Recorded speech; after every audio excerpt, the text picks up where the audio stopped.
Welcome to Heart of the Homestead Family. I'm Allie. I'm Heidi. I'm Sarah. I'm Caroline.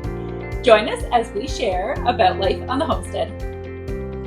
Okay, we're back.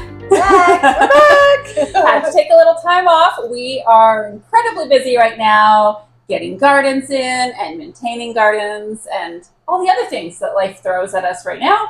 So thanks for listening to our past episodes, if that's what you did while we were in hiatus. But we're back and we've got a great episode for you today because there is so much once the garden's in. Yeah. It's not just garden in and walk away. No. There is a lot to do. So we're just going to talk about that and just maybe a reminder to you of some things that you should be looking for when you're out in your garden. Yeah.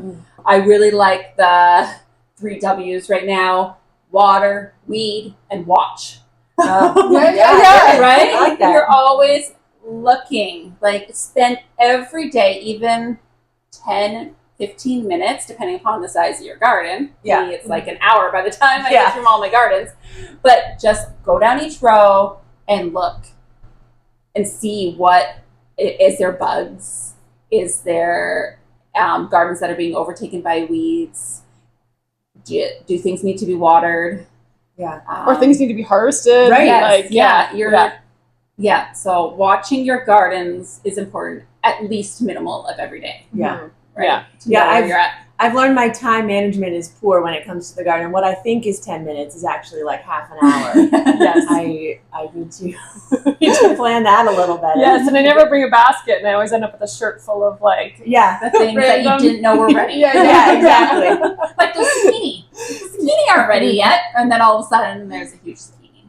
Yeah. We've had some zucchini already. Yes. Yep. And some of them were, normal, and one of them was starting to get big. I was like, how did this happen so soon? But the plant Yeah. doesn't even look big enough to No. produce big. No, like a Yeah. week ago there was nothing but flowers, and now zucchini. Yay. Yeah. Yeah. So what have you been harvesting so far? We just started harvesting some beans.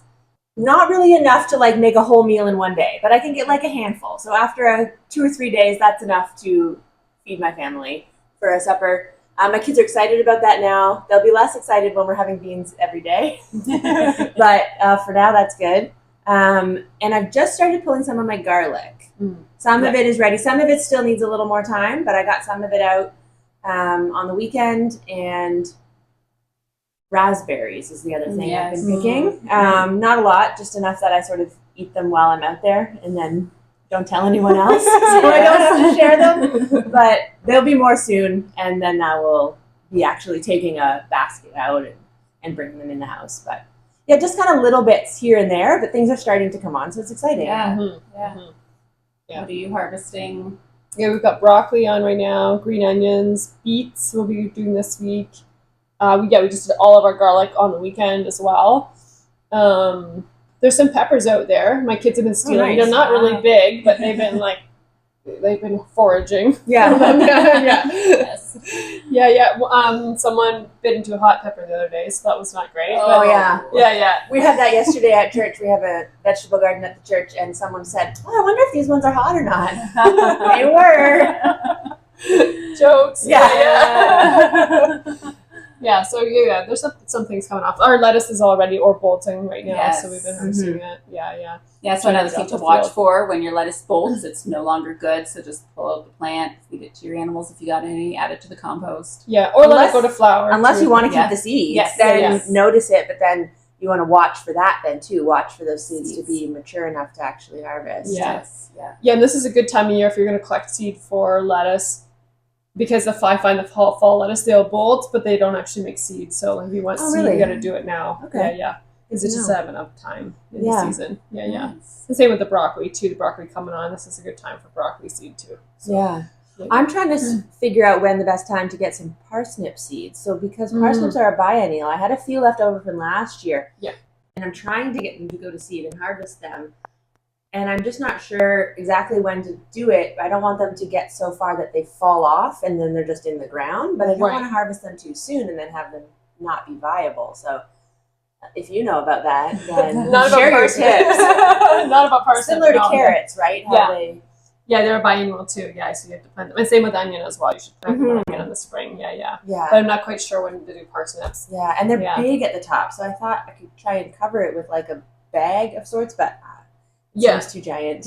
I don't know. Yeah, you can use we use like a lot of organza bags, like those like decorative ones that you get for like Oh, okay. Yeah, we use those kinds of things for like even like peppers and Okay. anything we're trying to isolate. Yeah. They're really cheap to buy. You can get them at the dollar store or whatever and then just put them on. Oh, that's handy. So yeah, and they got little strings to tie, right? Right. So, yeah.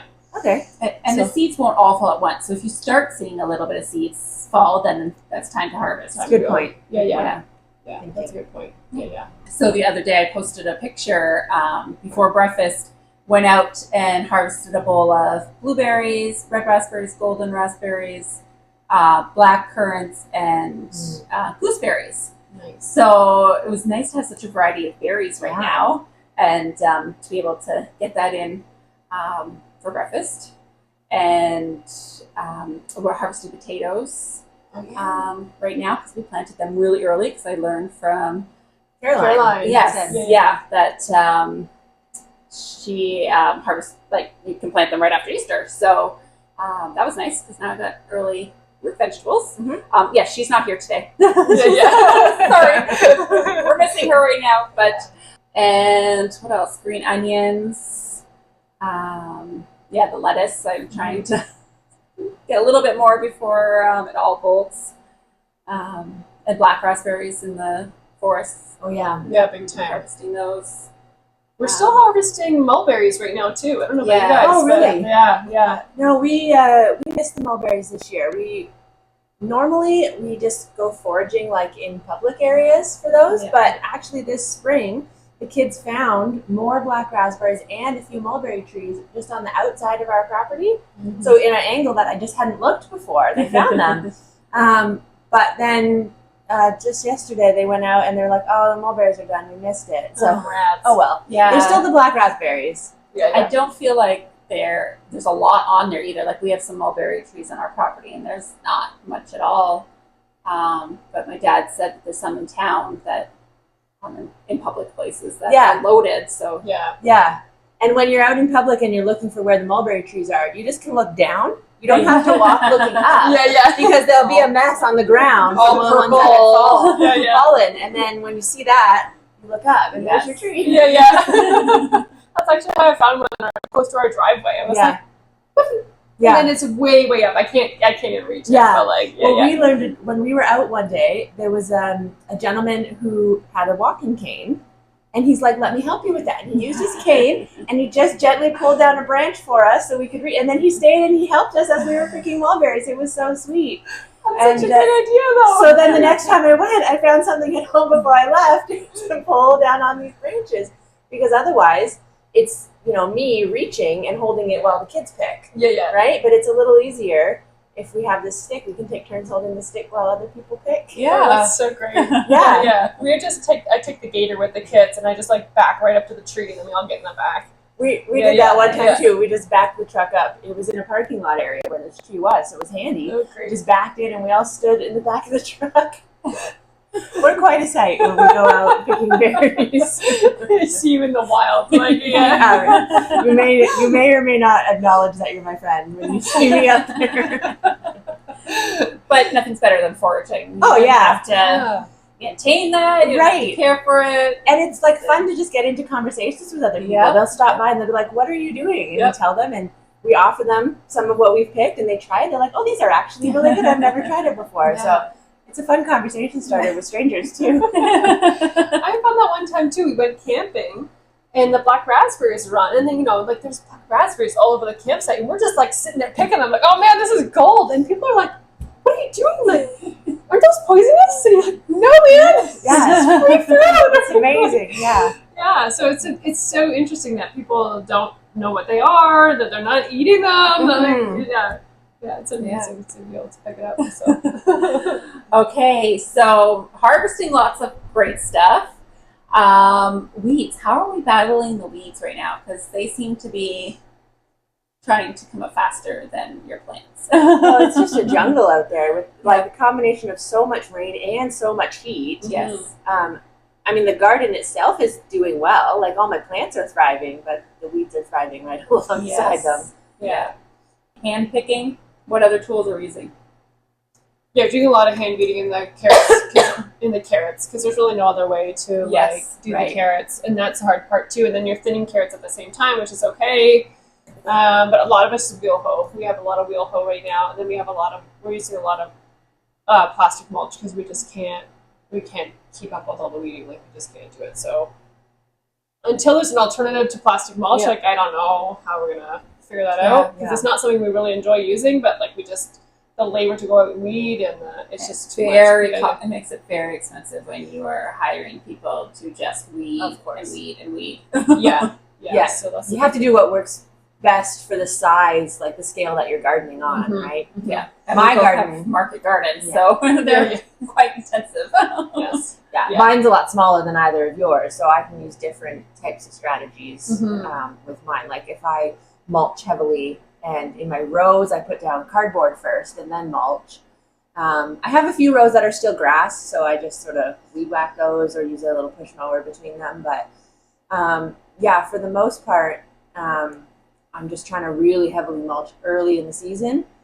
And if I don't get to all of them and some of them start getting weedy, then right after I've weeded that area, I'll put down another layer of mulch, just so that I can sort of stay on top of it a little bit. Yeah, it's hard. Like we use cover cropping too and stuff, but there's still always weed escapes. Or like using the weed whacker to go through like all of the not asparagus. Well, asparagus too, but like even the garlic. You know, you have like your straw mulch, but like the straw always sells seeds, and you have all these weed heads, and you're like, what? I can't see. Yeah. So we just go through and like weed whack all the wheat down, which is great. But then eventually, it just overtakes it. So we just pull everything out. Start over. Yeah. I think it just comes to a point where you just let some of the weeds be too. That it's like it's never going to be perfect, and when your plants are big enough that they can handle it, then it's like whatever. Yeah, that's how I feel too. I'm like, it's also weeds are their own cover crop. Like it's okay. Like yeah. So those weeds. My goal is always, if you get to the end of July, like into the middle of August, like that's when I'm like, okay, I'm done weeding. Like I don't have to worry about it anymore. Right. Unless it's like your new seeding crops, right? Like anywhere where you're doing like succession sowing for your fall crops, then you be on top of those areas. But the stuff that was planted in May or June, it's fine. It's fine. It'll survive. It's already probably fruiting or past fruiting, so we're good. Yeah. Because the main concern, I mean, unless you're really concerned about the aesthetics of the garden, is just that it's competition, right, for the sunlight and the water. Exactly. So once your plants are well established, you don't have to be so concerned with that anymore. So the other thing too, you want to make sure like you're not producing weed seeds, right? Because then you're just adding to the weeds for next year. But like sometimes that's really challenging too, and you just gotta give up. Just do your best with the time you've got and carry on. Call it a day. Yeah. And some of the weeds are edible. Some are. So, so you could be harvesting the weeds to bring in to eat. Like your lamb's quarters and purslane. Yeah, dandelion, chickweed. Yeah. We're eating all that. Yeah. Don't tell the kids. Yeah. Yes. Watering.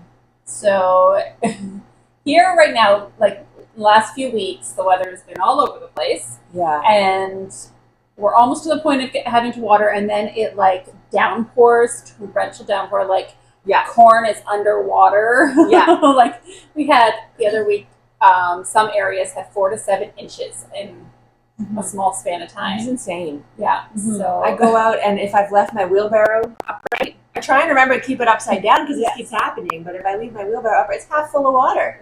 What the heck happened here? So far the plants have, like in our area, have made it through. Somewhat. Yeah, there's some we're just still doing succession. So like we're still planting carrots out. We still got like transplants out. So we've been watering them, but everything else, because you need to water them like daily or every couple days, which sucks because then like in a couple days time you're gonna get like lots of rain. Yes. But like in the moment you're like, I have to water these or they're gonna not survive. So you just do it. But then then they're underwater the next day.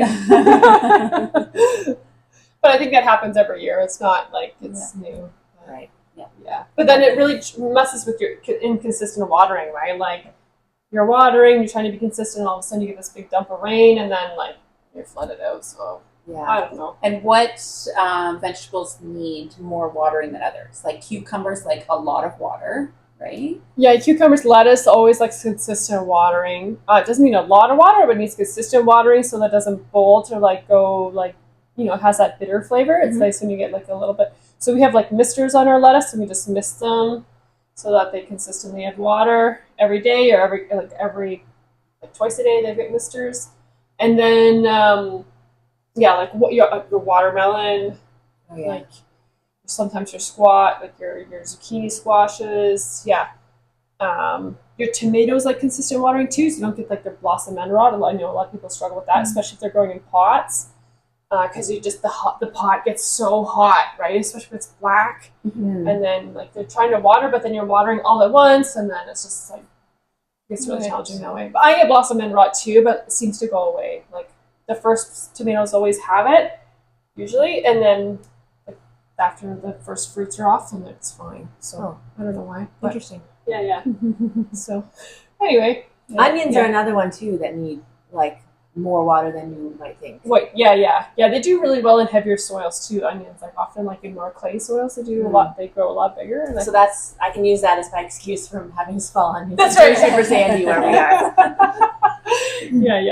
Yeah. So they often do well in that, and I think it's because of the water holding capacity of the soil. I don't really know for sure, but yeah. So that's what I would say. But yeah, it depends. Everything needs water, but like some things more than others for sure. If the plants are drooping. Water. Yes. That's part of the watching too, right? When you're out there watching your garden, it's noticing what's looking wilty. Yeah. Especially if it's looking wilty early in the day. Yeah. Right? After a super hot day, if it's a bit wilty, it may just be hot. It may not be terribly thirsty. But check it again in the morning, and if it's still wilty, if it doesn't perk up overnight, then it needs water. And best time to water, morning or evening? I don't know. It really depends on the plant. It depends how you're watering too, right? Because like, they always say it's not great to water at nighttime because you can end up with like root rot. But then like also that's the best time for the water to like actually have time to penetrate the soil instead of just be evaporated by the heat of the day. Yeah. So it really depends. I think what you're trying to water and how you're watering, and like, I don't know. I don't think there's any big rule of thumb. Just not in the middle of the day. Just not, don't, try not to do it in the middle of the day. But like, again, so we irrigate like our crops, right?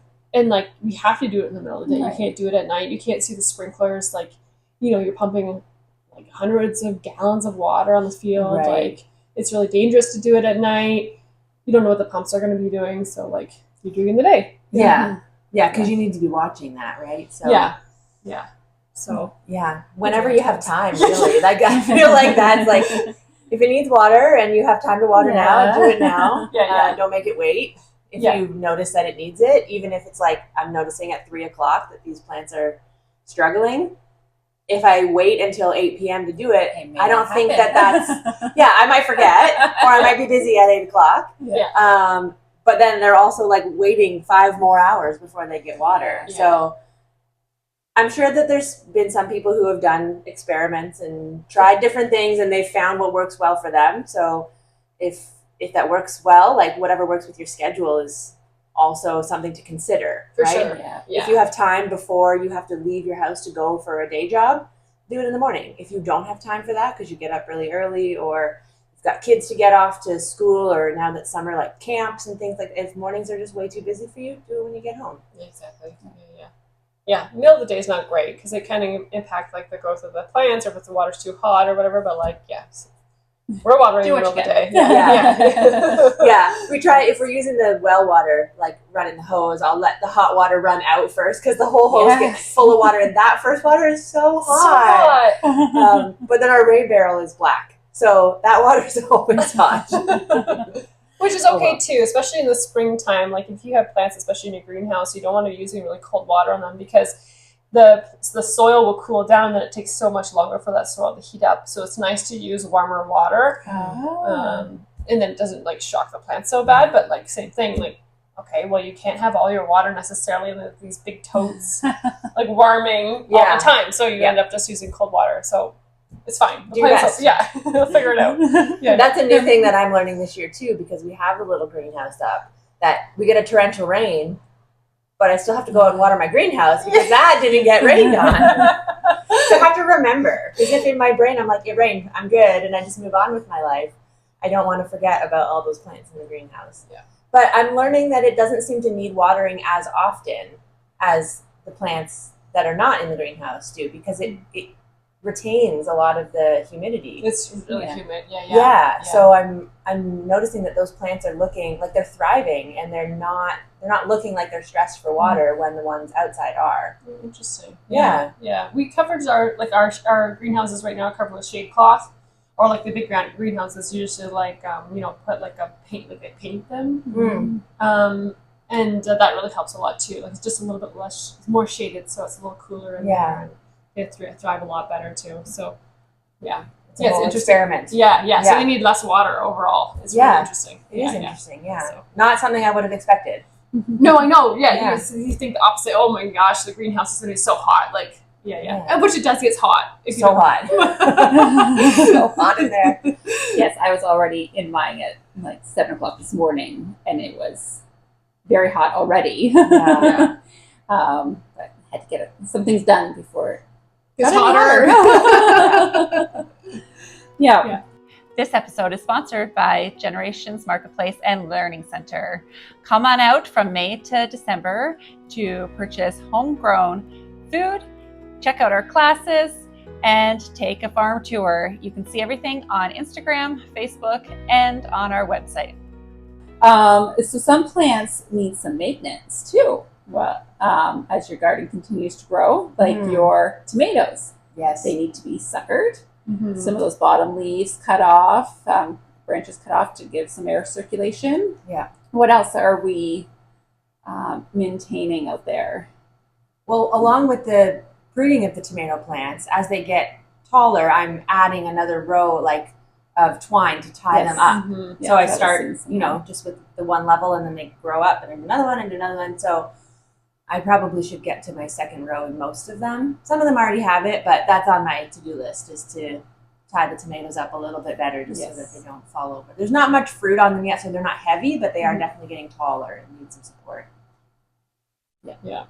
And anything that needs to be trellised, or like if you want to trellis your pickles or your beans or your peas, whatever, Mhm. making sure that those are trellised. Yeah. Anything else need to be pruned? It depends. Like a lot of times we'll prune our cucumbers because they grow pretty wild, and we'll trellis them straight up just like our tomatoes. So we often will keep them kind of at bay because the leaves just go everywhere, and then it's more prone for disease. But we're growing a lot of English cucumbers in greenhouse, and it's not a lot of airflow. If you're outside, it's kind of a totally different growing environment. So it really depends how you're growing them.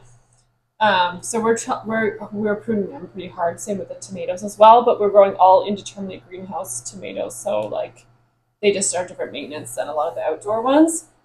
But then there's a lot of things we purposely don't trellis. We don't grow trellising varieties because we don't like the extra labor and work it takes. So we don't grow pole beans. Right. We don't grow climbing peas.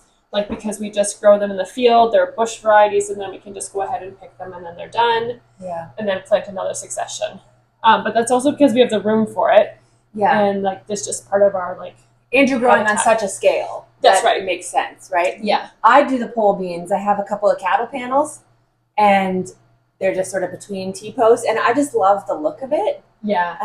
And the easy picking. And it's easier picking. Yeah, so when I'm just growing for my family, I can afford to have that little bit of extra work of moving the trellises and setting them up, just to get that fun effect. Yeah. And like you said, your space is smaller, so the pole beans are nicer because they grow all season long, where we're just growing the bush beans. We get 2 weeks of good harvest, then we move on to the next patch. So then those go down and they get planted into whatever else in the fall, right? But it's just a different management system. So it really depends. Yeah. So we've kind of away from a lot of that kind of stuff, pruning and stuff, because it's so labor intensive, and and structure intensive, like putting in all the posts. I'm like, it's just too much. Yeah, you have to buy all those posts and set them up and move them every year as you're rotating your crops, right? Yeah. So it comes a point where it's not worth the effort, and it's better to just grow varieties that don't require that. Yeah. And how about those little critters that we're finding when we do our look through of our gardens? All of a sudden there's leaves missing on your plant, or produce, or they're moving in quick. Those potato bugs, Yeah. the squash beetles, Yeah. Japanese beetles. Oh, the Japanese beetles are the worst. And they don't like affect the produce as much. Not really. They're just annoying. on everything. Yeah. They're on my raspberries right now, and then they get in the pool, and I don't like that. I'm just giving them out every day. Yeah. I just don't like the way they smell. Like, they just stink. Like, I just love. Anyway, Yeah. that's what it is. But yeah, I think the big thing with like insects for us is like they're always gonna be there, but the more you garden them, the longer you have more knowledge in your brain. But like what it comes down to is you get used to the timing, the cycles of like what bugs are going to be when, so you know what to look for, and it's not like a big disaster when you see one because you're like, oh my gosh, panicking, like how do I handle this? It's like I'm expecting this to come, right? You know, so I'm looking at this time of year, this season. So then when like you have an infestation, it's not like it just came out of nowhere. It's like, oh, I can see the little bugs, or I can see like a few holes. Okay, I know to get like prepared for this, or like, so I think that's the big thing. But when you're really learning the first couple of years of gardening, it's super overwhelming because you just panic. It's a shock. Yeah. But you've also, like, once you've got a couple years, you'll probably have the things you need to deal with it, right? So if it's something like diatomaceous earth, or is it BT? Yeah. You have it on hand. So you're like, oh, you see it, and then you can go and just grab your product from your garage and use it, and it's not then, okay, now I have to make a trip out to the store. I got to research, where can I get this? And then it takes a couple days before you're able to use it. So that helps too, just being prepared mentally, but also prepared with what you need to then combat these bugs. Yeah. What the tools are, for sure. Yeah. And then the throwback to when we talked about like timing of planting, there are some things that I plant later than what's recommended. And one of the reasons for that is that some things will like be laying their eggs at certain times. So if you wait until after like the cabbage flies have laid their eggs to set out your brassicas, you're not going to get a super early harvest of those brassicas, but you're not going to be dealing with the cabbage flies as much because they've already laid their eggs somewhere else before you've put your stuff in the garden. Exactly. Yeah, and that's one thing we're doing right now. Like, we're just planting out our first crops of cucumbers and our first crops of zucchini. One, because we don't want harvest all those until the fall, so I don't want the labor of picking them right now because I don't have home for them. But secondly, is to miss some of those timings of like, I don't have to worry about the cucumber beetle because by the time these plants are in the ground and growing, like the beetle will be gone. Like, So it's really, but it really depends what you want when, right? It's a trade-off, right? If you want the produce early, then you might have to deal with some other challenging aspects of growing it early. Yeah. But if you're willing to modify your schedule for the easiest growing and have it later, then you can do that. Yeah. The one thing we're really challenged with right now is we use a lot of insect netting to prevent, like, for instance, like the cabbage worm and like leek moth and things like that. But what ends up happening is we're protecting our crops from these flying insects, but then we also realize that there's other insects that can like, or bugs or whatever, that can like get into your plants from the ground, that are being harbored in there because now all of a sudden there's no airflow.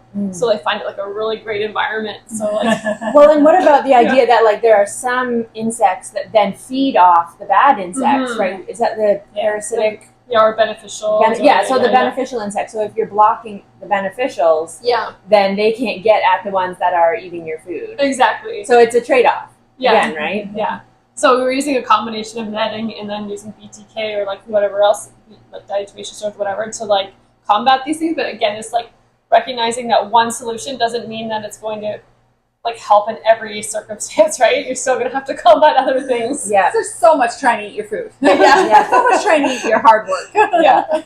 Your garden is just so enticing that they all want to come and be part of it. That's too. right. Yeah, And I always have a jug with some water out there, and I'll just go along and I'll swat the non-beneficials into that jug of water and go throw it to the chickens to mow down on. Yeah. Yeah, that helps too. Yeah. Yeah. Anytime you can get a bug off and you see. Yes. Yeah.